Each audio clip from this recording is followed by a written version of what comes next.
The Gemara Maseches Bracha says, "Kala Omer Tehila LeDavid Gimel Pamim B'Chol Yom." Whoever says the tefillah of Ashrei 3 times a day, Muftach Lo Shehu Ben Olam Haba, is guaranteed a portion in the world to come. A very dramatic Gemara, as generally, again, we assume that the pathway to Olam Haba is paved not just through one event, but through a lifetime of dynamic and positive activity.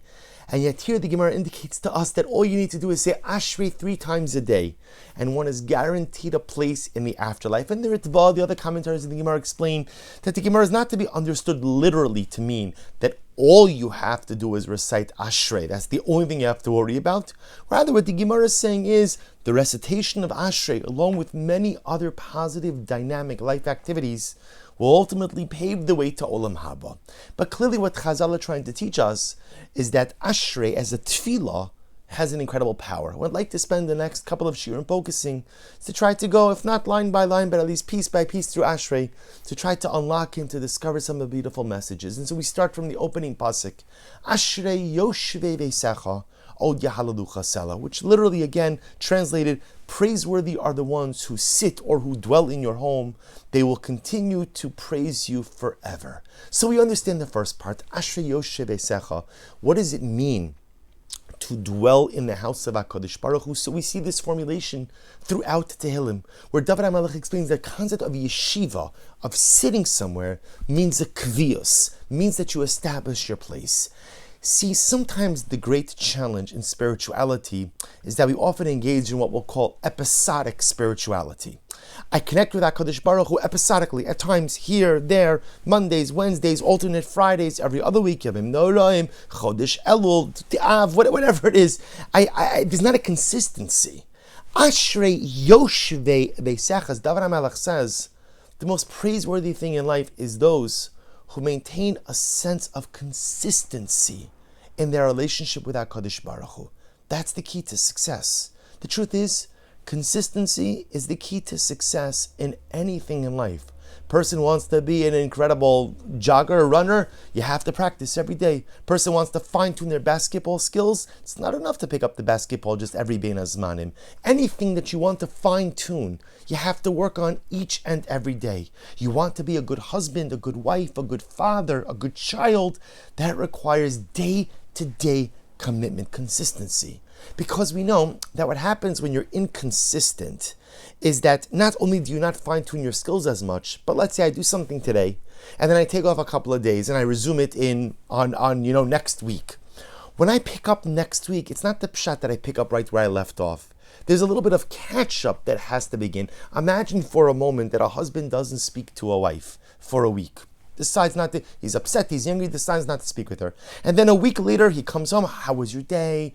I love you, you look beautiful. He's going to get some interesting looks and probably some choice words from his wife. What do you mean? Don't you have to make up for the silence over the last week?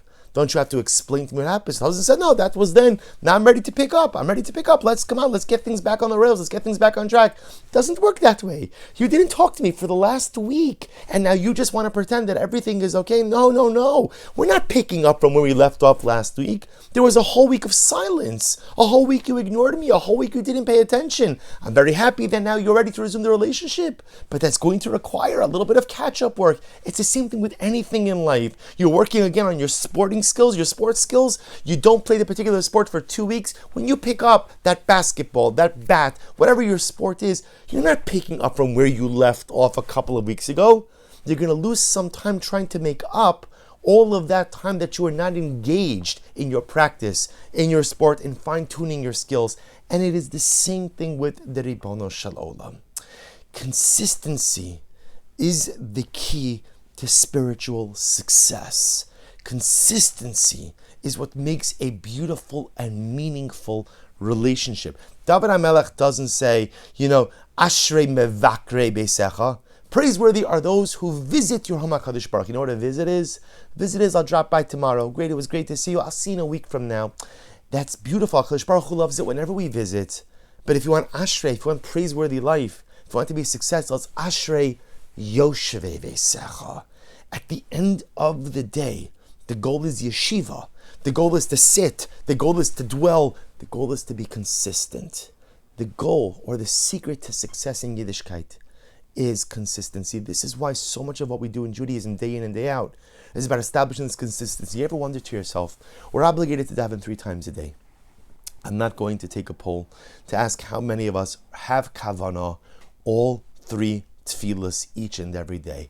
Eschatani maskir, rarely is there a day where I have kavanah shachris, mincha, and ma'ariv. I'm happy, I'm thrilled if I pull off a meaningful prayer 1 time a day. So why would Chazal want us to daven? Sometimes we think to ourselves, wouldn't it be better to daven with less frequency? Less frequency, more kavanah. Sometimes less is more, as they say. So wouldn't it be better to daven maybe once a day? Or maybe 3 times every other day? Vary it, to stagger it a little bit. I'll have more kavanah. Chazal are trying to teach us, I think, something very interesting. Do you think that Chazal didn't know that we wouldn't have kavanah every tefillah? Of course they realized it. They instituted 3 organized prayers a day, and they knew that most people aren't going to muster up the requisite concentration each and every tefillah, yet there's still an obligation to pray, because that organized prayer establishes 2 things. Yes, if done correctly, it is a beautiful, meaningful, dialogical connection with HaKadosh Baruch Hu. But even if for some reason that's not there, I've done something else. I've maintained consistency. I've been consistent. My mincha wasn't so great. And Shachris, sometimes the only way I remember I daven Shachris is because I see the marks, the tefillin marks on my arm. Again, obviously we should aim to be better. But at the end of the day, the goal of doing things day in and day out is that they make me a consistent person. And consistency is the key to success in any life relationship. In my marriage, with my children, with my friends, with my parents. The best relationships are one in which you could count on someone to be consistent, to always be there. As HaKadosh Baruch Hu says, if not every tefillah rocks the heavens, if not every tefillah brings down the mechitza shalbas, HaKadosh Baruch Hu says, it's okay. At least I know you're showing up. At least I know that you're consistent. And when there is consistency, consistency leads to vitality. Vitality leads to passion. And passion leads to profound connection. Ashrei yoshvei veisecha.